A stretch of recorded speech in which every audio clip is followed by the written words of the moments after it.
If you want to change the world, start off by making your bed. If you make your bed every morning, you will have accomplished the first task of the day. It will give you a small sense of pride, and it will encourage you to do another task, and another, and another. And by the end of the day, that one task completed will have turned into many tasks completed. Making your bed will also reinforce the fact that the little things in life matter. If you can't do the little things right, you'll never be able to do the big things right. And if by chance you have a miserable day, you will come home to a bed that is made, that you made. And a made bed gives you encouragement that tomorrow will be better. To pass SEAL training, there are a series of long swims that must be completed. One is the night swim. Before the swim, the instructors joyfully brief the students on all the species of sharks that inhabit the waters off San Clemente.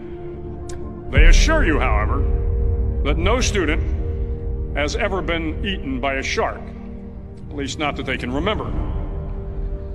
But you are also taught that if a shark begins to circle your position, stand your ground. Do not swim away. Do not act afraid.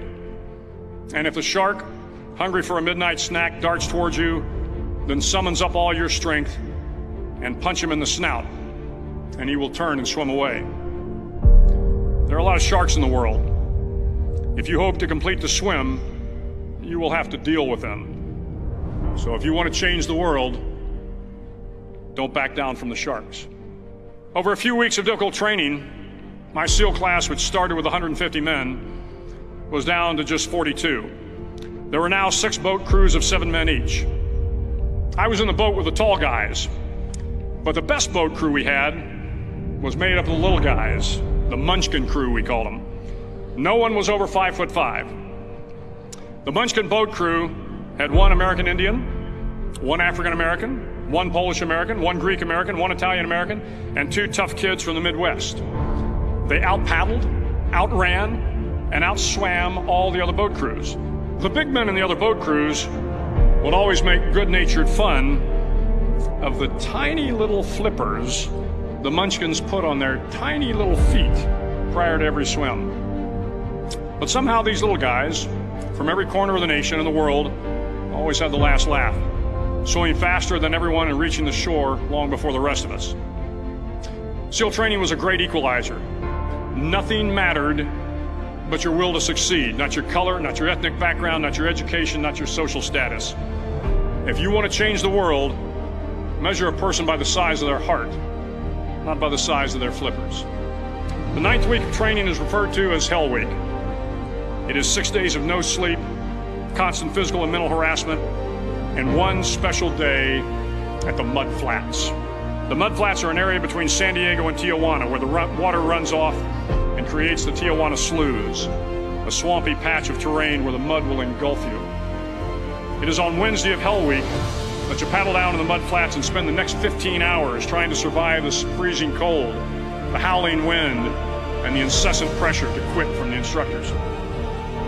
As the sun began to set that Wednesday evening, my training class, having committed some egregious infraction of the rules, was ordered into the mud.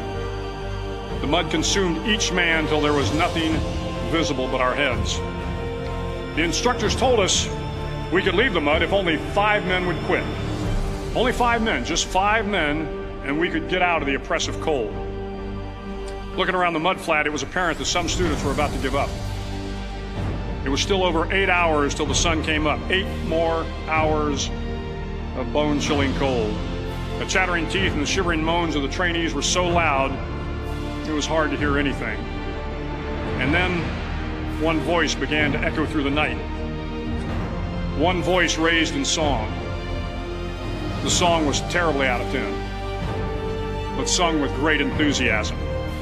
One voice became 2, and 2 became 3, and before long, everyone in the class was singing. The instructors threatened us with more time in the mud if we kept up the singing, but the singing persisted, and somehow the mud seemed a little warmer, and the wind a little tamer, and the dawn not so far away. If I have learned anything in my time traveling the world, it is the power of hope. The power of one person, a Washington, a Lincoln, King, Mandela, and even a young girl from Pakistan, Malala. One person can change the world by giving people hope. So if you want to change the world, start each day with a task completed. Find someone to help you through life. Respect everyone.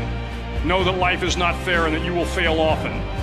But if you take some risks, step up when the times are the toughest, face down the bullies, lift up the downtrodden, and never ever give up.